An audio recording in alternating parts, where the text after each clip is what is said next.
오늘 읽은 본문 말씀을 가지고 회개, 새로운 세상으로의 초청이라는 제목으로 함께 은혜를 나누도록 하겠습니다. 한번 따라해 보시기 바랍니다. 회개, 새로운 세상으로의 초청. 회개하라! 라고 하면요, 사람들이 좀 기분 나빠합니다. 제 친구 중에 하나도, 전 재수도 하고 삼수도 했거든요. 그래서 인생을 일찍이 깨달았어요. 제가 재수는 철학이고 삼수는 인생이라고 해서 제가 그러고 이제 대학을 갔는데, 하여튼 그때 재수할 때 만난 친구가 있는데, 제가 우리 교회 전도를 했어요. 전도해 갖고 이제 찬양 집회도 데리고 가고 뭐 그랬는데, 그 아이가 지금은 경찰이에요. 저 공주에서 무궁화 2개 달고 아주 지금 경찰로 잘 살고 있는데, 그 친구가 나한테 그러더라고요. 난 교회만 나오면 기분이 나쁘다고. 왜 그러냐 했더니, 나는 나처럼 의로운 사람이 어디 있냐고. 근데 뭐 회개하라고 그러고 막 무슨 뭐 죄인이라고 그래서 자기는 기분 나빠서 교회 안 다닌다고. 지금도 교회를 안 다니고 있어요. 그래서 제가 전도하고 있는데, 여러분 회개하라 그러면요, 사람이 좀 내가 무슨 죄진 게 많다고 그러나 그래요. 근데 회개하라는 회개의 이 말씀은요, 사실은 은혜의 말씀입니다. 여러분, 은혜의 말씀이에요. 그래서 오늘은요, 이 회개, 새로운 세상으로의 초청, 이 말씀 제목처럼 한번 말씀을 보면서 예수님께서 회개하라 그러셨잖아요. 복음을 믿으라고 했잖아요. 그래서 이 회개의 의미가 무엇인지를 한번 정확하게 좀 알고, 회개라는 것이 이게 은혜구나라는 것을 깨닫고 우리가 이 땅 가운데서 살아가는 회개의 은혜 가운데서 늘 감사함으로 살아가는 성도들이 됐으면 좋겠다라는 생각으로 말씀을 우리가 나눕니다. 성경을 보면요, 새로운 세상에 대한 언급이 3군데가 나옵니다. 첫 번째는 어디냐? 창세기 1장 1절이에요. 창세기 1장 1절이 무슨 말씀이에요? 태초에 하나님이 천지를 창조하시니라. 그래서 이제 새로운 세상이 됐다는 거죠. 뭐 새로운 세상이 아니라 세상에 없던 세상이 생겨난 거예요. 그래서 없던 세상이 탁 생겨난 것이 바로 창세기 1장 1절. 그래서 빛이 있으라 하므로 없던 빛이 생겨났어요. 그리고 쫙 하나님의 창조의 사역이 쫙 되지 않습니까? 그래서 태초에 하나님이 천지를 창조하시나, 이 선언은요, 엄청난 선언이죠. 없던 세상이 새로 이제 만들어진 것입니다. 그리고 세 번째는 어디냐면요, 요한계시록 21장에 나옵니다. 요한계시록 21장 1절부터 6절까지인데 한번 찾아볼까요, 우리? 요한계시록 21장 1절부터 6절까지입니다. 이거는 한번 다 같이 한번 읽어볼게요.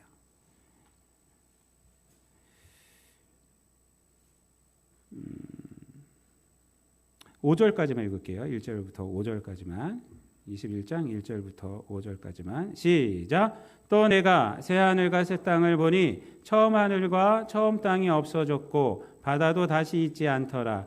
또 내가 보매 거룩한 성 새 예루살렘이 하나님께로부터 하늘에서 내려오니 그 준비한 것이 신부가 남편을 위하여 단장한 것 같더라. 내가 들으니 보좌에서 큰 음성이 나서 이르되, 보라, 하나님의 장막이 사람들과 함께 있음에 하나님이 그들과 함께 계시리니 그들은 하나님의 백성이 되고 하나님은 친히 그들과 함께 계셔서 모든 눈물을 그 눈에서 닦아주시니 다시는 사망이 없고 애통하는 것이나 곡하는 것이나 아픈 것이 다시 있지 아니하리니 처음 것들이 다 지나갔음이로라.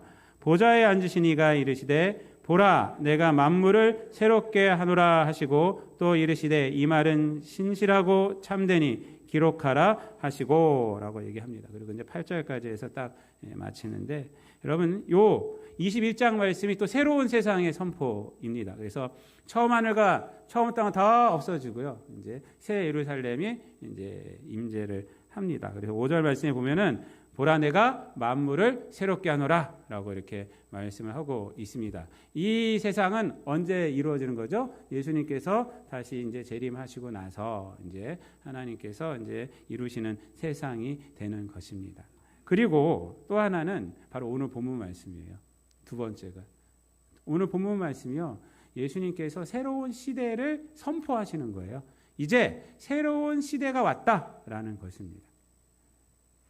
오늘 이제 본문 말씀 속에서 예수님께서 뭐라고 말씀하세요? 때가 찼고 하나님의 나라가 가까이 왔으니 회개하고 복음을 믿으라 이렇게 말씀을 하고 있어요. 이것이 새로운 세상이 왔다. 이제 새로운 세상이 왔다라는 그러한 큰 선포예요. 그래서 창세기 1장 1절과 요한계시록 21장에 나오는 이 선포하고 똑같이 굉장히 중요한 선포가 바로 이 오늘 본문 말씀이 됩니다.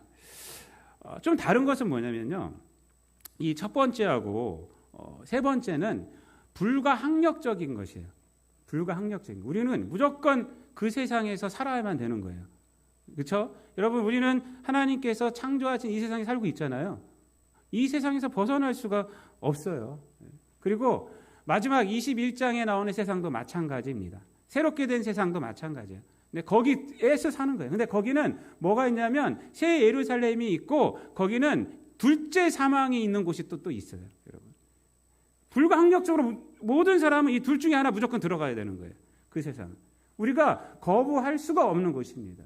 그러나 오늘 본문 말씀에서 말하는 이 새로운 세상은 초청이에요. 초청. 우리의 선택에 달려 있다는 것이. 그것이 틀려요. 그것이 틀리지 첫 번째하고 세 번째하고 오늘 본문 말씀은 굉장한 말씀이 되는 거예요. 여러분, 천지를 창조하시냐, 이 말씀이 얼마나 그것이 그 크기를 우리가 가름할 수가 없는 정도의 크기의 말씀 아닙니까? 또 만물을 새롭게 하노라 하는 이 말씀도 엄청난 말씀 아니에요? 그렇죠? 그거하고 똑같이 엄청난 말씀이 오늘 본문 말씀이에요. 근데 인간의 선택에 있기 때문에 우리들이 그냥 넘어가는 말씀이 바로 오늘 본문 말씀이기도 합니다. 그래서 오늘 본문 말씀을 보면은 제가 좀 설명을 해드리면 이렇습니다. 때가 찼고 하나님의 나라가 가까웠으니 회개하고 복음을 믿어라. 15절에서 이렇게 말씀하시는데, 여러분, 이 때가 찼고라는 이 말씀은 어떤 말씀이냐면요. 여기서 때는 시간을 나타내는 단어 카이로스라는 단어를 쓰고 있어요. 그래서 그냥 흐르는 세월이 아니라, 그런 시간이 아니라 하나님께서 역사하는 시간, 그것이 이제 이 카이로스라는 단어를 쓰고 있습니다. 흐르는 세월을 그냥 말할 때는 여러분들도 잘 알고 계시겠지만 크로노스라는 헬라어 단어를 써요. 그냥 어제의 시간, 24시간, 또 1년이라는 시간, 뭐 1년이 지나갔네, 또 세월이 왔네, 이럴 때는 크로노스라는 시간을 씁니다. 그러나 그 시간 가운데 있어서 하나님께서 역사하는 시간이 있잖아요. 그 시간은 카이로스라는 것을 사용을 합니다. 그리고 찾다라는 말은요, 페플렛 로타이라는 헬라어인데, 이제 이 뜻은 뭐냐면 완전히 무르익었다라는 것이에요. 그래서 때가 찼고라는 말을 요 원어적인 의미로 우리가 좀 본다면 하나님의 역사의 시간이 완전히 무르익었다. 이것이 때가 찼고예요. 때가 찼고. 그러니까 하나님의 구원의 역사가 정점에 이르렀다. 이것이 때가 찼고예요. 때가 찼고. 예수님을 통해서 하나님의 구원의 역사가 창세기부터 왔었던 구원의 언약이 이제 정점에 이르렀다는 거예요. 그것이 이제 정점에 이르렀다. 그 시대가 됐다라고 선포하는 것입니다. 그렇다면 그 시대를 뭐라고 말할 수 있을까요? 하나님의 구원의 역사가 정점에 이른 시대, 이 시대를 뭐라고 말할 수 있을까요? 바로 그 다음에 나오는 거예요. 그래서 하나님의 나라가 가까이 왔으니라고 해서 그 하나님의 나라를 말하는 거예요. 그래서 정점에 이르렀어요. 하나님의 나라. 이 하나님의 나라에서 이 나라는요, 이 나라라는 단어 때문에 우리가 장소적인 의미로 많이 생각을 합니다. 나라, 그러니까 어떤 장소. 그런데 이 장소의 의미로만 생각하면요, 이 하나님의 나라가 갖고 있는 그 뜻의 넓고도 깊은 그러한 의미를 다 우리가 알 수는 없어요. 놓치는 것이 너무 많아요. 그래서 하나님의 나라는 지역적인 의미, 어떤 장소적인 의미가 아니라 통치로 봐야 합니다. 하나님의 통치가 시작되었다 이 말이에요. 이제는 하나님의 통치가 시작되었다. 그러니까 때가 찼고 하나님의 구원의 역사가 정점에 이르러서 무르익어서 하나님의 통치가 이제는 시작이 되었다 이 말이에요. 가까이 왔다라는 것도 마찬가지입니다. 그냥 가까이라는 거리로만 이해하지 말고 이것은 은유적인 표현이잖아요. 은유법. 그래서 이 말을 어떻게 이해를 해야 되냐면 드디어 이루어졌다. 이렇게. 드디어 이루어졌다. 드디어 실현되었다. 이렇게 돼야 돼요. 그래서 하나님의 구원의 정점이 무르익어서 드디어 하나님의 통치가 실현되었다. 이것이 이제 오늘 이 본문이 우리에게 주는 그러한 뜻입니다. 여러분, 여기서 우리가 좀 한 가지 의문을 품을 수가 있어요. 아니, 하나님의 통치가 드디어 시작되었다니? 그 말이 또 무슨 말인가? 하나님의 통치는 창조 때부터 계속 되신 거 아니에요? 그렇죠? 근데 무슨 하나님의 통치가 뭐 드디어 시작되었다 이렇게 말하는 것은 틀린 말이 아닌가? 이렇게 우리가 의문을 품을 수가 있습니다. 여러분, 그 말은 틀린 말이 아닙니다. 하나님은 역사를 주관하시는 분이고 세상을 창조하시는 분이 아닙니까? 우리 생명의 근원자 되시잖아요. 그러니까 하나님의 통치는 언제나 있었어요. 여기서 말씀하시는 하나님의 통치가 임하였다는 것은 그러한 하나님의 어떤 초월적인 능력을 의미하는 것이 아니라 죄인들에게 세상에서 하나님의 통치 중에서 심판만이 임하고 있었는데, 그런데 하나님의 통치의 구원의 역사가 드디어 실현되었다는 겁니다. 그 얘기를 하고 있는 거예요, 여러분. 그런 의미에서 하나님의 통치가 이제 실현되었다는 거예요. 죄인들은 다 어떻게 됩니까? 죄인들은 하나님의 심판대 아래 들어가는 거예요. 하나님의 통치 아래에서 심판만 받는 것이 죄인들입니다. 그런데 하나님의 언약이 무르익었어요. 열매를 맺었어요, 이제는. 그래서 이제는 이 세상 가운데, 이 죄 가운데 하나님의 심판만이 임하는 것이 아니라 무엇이 임하게 됐어요? 하나님의 구원이 임하게 된 것이에요. 그래서 하나님의 나라가 임하였다라는 말을, 하나님의 통치가 이제는 실현되었다라고 말씀을 지금 하고 있는 것입니다. 누가? 예수님이요. 예수님.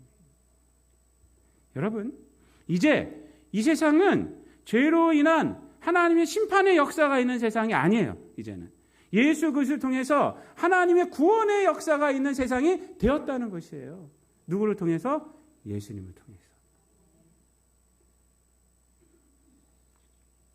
근데 바로 이 지점에서 예수님께서 아주 중요한 메시지를 주시죠. 거기까지 딱 말씀하신 다음에 그 다음에 하시는 말씀이 뭐예요? 회개하라, 복음을 믿으라 라고 이렇게 말씀하신다는 거예요. 회개는 일반적인 의미는 뭐냐면 우리의 죄를 고백하는 거잖아요. 그러나 여기서 회개는요, 죄를 고백하라는 의미를 포함하고는 있지만 그거보다 더 깊은 의미가 있는 것이에요. 그것은 뭐냐면 앞에서 하신 말씀이 뭐예요? 새로운 세상이 시작되었다는 거 아닙니까? 그 세계로 초청하는 거예요. 초청하는 거. 그것이 회개예요. 회개. 그러니까 새로운 세계로 초청하는 것이 회개하라 이 말이에요. 회개하라.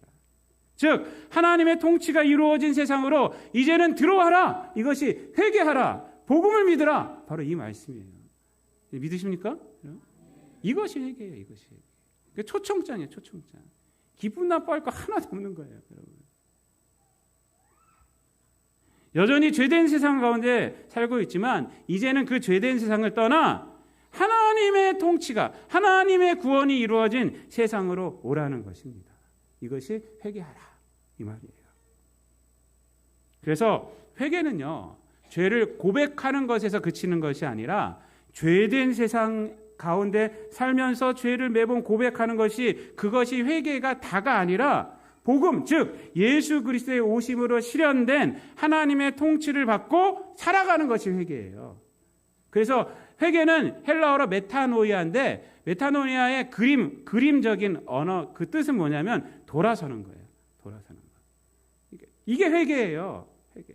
그러니까 세상 가운데서 자기의 욕심과 이 세상을 향하여서만 살아가던 자가 돌아서서 이제는 하나님의 구원의 초청에 응해서 하나님께로 들어오는 거예요. 하나님의 통치 안으로 들어오는 것, 그것이 회개예요. 그냥 맨날 그냥 죄만 짓고 맨날 회개만 하고 눈물 콧물 뿌리고 다시 또 세상 가운데 있고 돌아서지도 않고, 이거 회개 아니라고요. 회개가 될 수는 있지만, 그리고 그때면 그때뿐이고 세상 나가면 또 세상 사람들처럼 또 이렇게 살고 우리들의 연약함을 내세우면서 그냥 하나님 완악해질 수밖에 없어요. 이러면서 그렇게 사는 거냐? 그것이 아니란 말이에요. 우리는 하나님께로 돌아서는 거예요. 세상이 어떨지 몰라도 하나님 연약하지만 저를 붙잡아 주세요. 하나님의 통치 아래 있겠습니다. 이게 회개란 말이에요. 회개. 여러분 여기서 이 말씀에서 우리가 놓치지 말아야 하는 것이 있는데 그것은 순서예요. 순서. 지금 뭐가 먼저 이루어졌어요? 하나님의 통치가 먼저 이루어졌다는 거예요. 하나님의 완성이 이루어졌다는 거예요. 하나님의 구원이 먼저 이루어지고 그 다음에 회개를 선포하고 있다는 것입니다. 여러분 이것이 회개를 할 수 있는 중요한 이유가 되고 회개를 해야만 하는 중요한 이유가 돼요. 즉 하나님은 약속을 이루신 이후에 우리에게 회개를 요청하고 있잖아요. 그래서 초청이 되는 거예요. 그것이 회개가 조건이 아니란 말이에요. 조건이 아니라 하나님이 이루어 놓고 그리고 초청을 하고 있는 거예요. 회개는 뭐예요? 조건이 아니라 뭐예요? 초청이다. 초청이에요. 초청.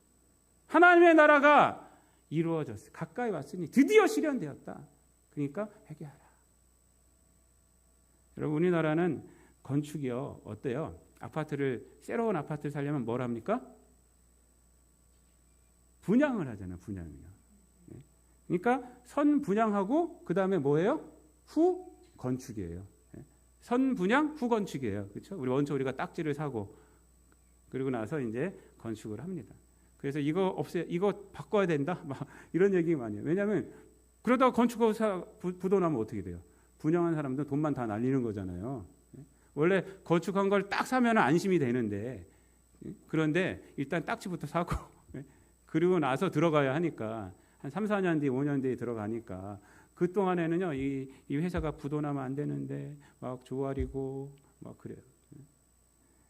근데 하나님께서 초청하신 건 그렇지 않다는 거예요. 여러분 하나님께서 이미 다 어떻게 했어요? 다 이루셨다는 거예요. 때가 찼고 하나님의 나라가 가까웠으니 뭐 하라는 거예요? 회개하라. 다 준비되었다 이거야. 내 초청에 응하기만 하면 된다. 복음을 믿으라. 지금 이렇게 말씀하고 있는 것입니다. 여러분 하나님의 통치가 이루어지지 않고 회개하라면요. 그러면 좀 공허해요. 불확실하잖아요. 그래서 이 세상 종교들은 다 불확실하잖아요. 언제 구원의 확신이 있을까요? 이 세상 사람들은? 우리 교회를 믿지 않는 사람들은 언제 구원의 확신이 있어요? 이 세상에서는 없죠. 그렇죠? 이 세상에는 없어요. 죽어봐야 아는 거예요. 그 사람들은 죽어봐야 구원 받았는지 안 받았는지 알아요. 근데 우리들은 언제 구원의 확신이 있어요? 예수 그리스도를 믿을 때. 이미 예수님께서 다 해놓으신 거기 때문에 믿으면 어떻게 되는 거예요? 구원 받는 거예요. 믿으면. 그거예요, 그거. 여러분. 하나님의 통치가 이미 이루어졌기 때문에 회개는 죄인된 자신만을 발견하는 것이 아니라 하나님의 통치 아래로 들어가는 무엇이냐면 기쁨의 시간이 있는 거예요. 회개를 하면요 얼마나 기쁜지 몰라요. 왜요? 하나님께서 이미 구원을 다 만들어 놓으셨기 때문에 구원의 은혜 안으로 들어가고 하나님의 자녀된 권세를 갖게 되고 우리에게 소망이 넘치게 되기 때문에 우리에게는 기쁨이 넘치는 거예요. 기쁨이. 너 회개에 있어도 두고 보자 이 말이 아니에요. 이 말이 다 이루는 거예요. 여러분 우리 새벽에 지금 에레미야서를 보고 있어요.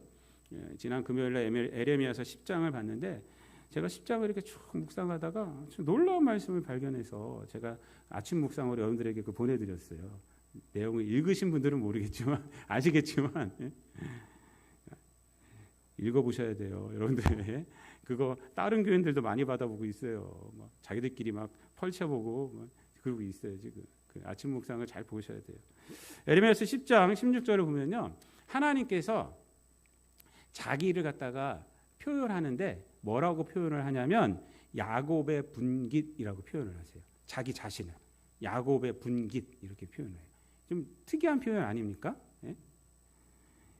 이렇게 말해요. 제가 읽어드릴게요. 에레미야서 10장 16절 야곱의 분깃은 이같이 아니하시니 그는 만물의 조성자요 이스라엘은 그의 기업의 지파라 그 이름은 만군의 여호와시니라 이렇게 말해요. 앞에서 이제 우상에 대한 말이 나온 거예요. 그래서 나는 그렇지 않다 이렇게 말하면 되는데 야곱의 분깃은 이같이 아니하시니 우상하고 다르니 이렇게 말해요. 그러니까 나는 그렇지 않다 여호와는 그렇지 않다라고 말하면 되는데 야곱의 분깃이라고 자신을 표현하고 마지막에 가면 뭐래요? 이스라엘은 바로 이 야곱의 분깃 때는 하나님의 소유다라고 말한 거예요. 그의 기업의 지파다 이렇게 말을 하고 있는 거예요. 여기서 분깃이 뭔지 아시죠? 분깃은 뭐냐? 내 소유라는 거예요. 소유를 갖다 분깃이라고 그래요. 소유를. 그래서 이 말씀은 분깃이란 말은 어디에 나오냐면 아론에게 말할 때, 아론에게 하나님께서 말할 때 민수기 18장 20절에 보면은 이 아론과 그 제사장들은 땅을 분배를 받지 못하거든요. 가나안 땅에 가면은 땅을 못 받게 돼요. 거기는 그냥 흩어져요. 이 제사장들 레위지파들은 12지파 안으로 흩어져서 그 안에 들어가서 이 사람들의 신앙을 갖다가 위에서 도와주는 사람으로 살아야 돼요. 그래서 어떤 지파적인 땅을 받지는 못해요. 개개인적으로 그 안에 들어가서 땅은 받아요. 그 안에서 살아야 되니까 목장도 받는데 지파적인 땅은 못 받는다는 거예요. 어떤 지파의 땅은 받지 못하고 흩어져 버린다는 거예요. 그렇게 하니까 얼마나 속이 상하겠어요. 하나님이 그거 다 알아요. 뭐라고 말하냐면요, 이렇게 말을 합니다. 18장 20절에서 여호와께서 또 아론에게 이르시되 너는 이스라엘 자손의 땅에 기업도 없겠고 그들 중에 아무 분깃도 없을 것이나 내가 이스라엘 자손 중에 네 분깃이요 네 기업이니라 이렇게 말을 해요. 그러니까 땅으로서의 분깃은 없을 것이나 누가 분깃이라고 그래요? 하나님이 분깃이다. 내가 너의 소유가 되어줄게. 내가 너의 기업이 되어줄게라고 이렇게 말씀하시는 거예요. 이렇게. 근데 그 얘기를 지금 에레미야서에서 하나님이 하시는 거예요. 야곱의 분깃은 그렇지 않다. 이 무슨 얘기일까요? 지금 이 말씀을 통해서 에레미야가 전하고자 하는 것은 뭐냐면 이스라엘이 하나님의 기업의 지파가 되는데 있어서 하나님의 기업이라고 그러잖아요. 이스라엘이. 그런데 그 지파가 되는 데 있어서 그 전에 뭐가 있었느냐? 하나님이 그들의 소유가 되어 주셨다라는 것을 말씀해 주는 거예요. 그래서 야곱의 분깃은 그러지 아니하니라고 그 표현을 해 주는 거예요. 그냥 여호와는 그렇지 아니 이렇게 하지 않고 야곱의 분깃은 그렇지 아니하니 너희들은 내 지파다라는 얘기 전에 야곱의 분깃이라 말한 것은 내가 너의 소유가 되어 줬어 이 말이에요. 네가 내 소유 되기 전에 내가 너에게 소유가 되어줬어. 이 얘기를 하는 것이라는 거예요. 여러분 이것을 통해서 우리가 알아야 하는 것은 하나님의 백성이 하나님의 소유가 됐다라는 것을 깨닫는 것도 중요해요. 그것도 영광이잖아요. 그러나 그보다 더 중요한 것이 뭐냐면 하나님이 나의 소유가 되어주셨다는 거예요. 그걸 깨달아야 돼요. 그게 은혜예요. 그게 은혜. 이게 은혜예요. 성경에서 말하는 은혜는 내가 하나님의 백성이 되었어. 이것도 맞는 소리지만 성경에서 정말 말하는 은혜는 뭐냐면 하나님이 우리들의 소유가 되어주셨다라는 거예요. 믿습니까? 그게 구원이에요. 구원. 하나님이 죄인들을 찾아오셨잖아요. 내가 너의 소유가 되어주셨다. 그게 하나님의 은혜라고 그런 거예요. 다른 종교들은 다 우리가 찾아서 올라가야 되잖아요. 우리가 그래서 소유 좀 대주세요. 막 이러잖아요. 그런데 하나님은 뭐예요? 찾아보셔서 내가 너의 소유가 됐어. 그리고 너희는 나야. 내가 너희 것이고 너희는 내 것이야.